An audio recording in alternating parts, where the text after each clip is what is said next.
Команду мэрии поддерживает команда журналистов и горожан. Союз города и горожан – это самый серьезный и стратегический ресурс нашей столицы. Без вашей поддержки, уважаемые журналисты, в городе ничего невозможно было сделать.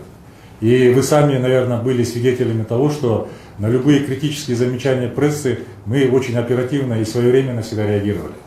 На любое критическое замечание, если есть какие-то вопросы в плане ЖКХ или в плане социальных вопросов, мы моментально реагировали и старались все эти замечания именно прессы устранять. И мы всегда, и в будущем, я надеюсь, что мэрия города Бишкек будет очень тесно взаимодействовать с прессой. Хотел бы поздравить Наримана Тажболотовича. Мы с ним отлично работали в тандеме с 2008 по 2010 годы. Нариман Тажболотович был мэром города Бишкек, я был председателем городского кенеша. Я многому научился у этого человека. Когда он был мэром, я был председателем горкенеша, я наблюдал, как он работает. И верхняя зона, по большому счету, это его проект. Он начинал там дорогу, после появились вот эти велодорожки, парки и так далее. И это был в то время еще большой проект, который в свое время мы хотели сделать совместно мэрия и городской кенеш.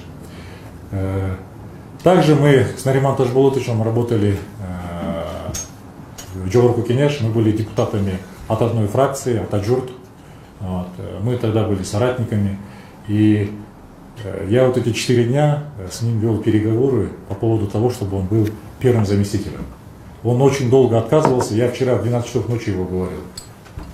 И я просто прошу, чтобы Нариман Тажболотович продолжил эту работу, а я бы хотел в течение вот этой недели, 2 недель стартуют выборы в Джорку кенеш, я планирую пойти на выборы. И я думаю, что уверен, что мы принимаем сейчас правильное решение. Нариман Тажболотович был мэром города, оставил очень хороший след. Он опытный менеджер, управленец, руководитель. Хочу пожелать успехов в работе и крепкого здоровья. Спасибо большое. Спасибо.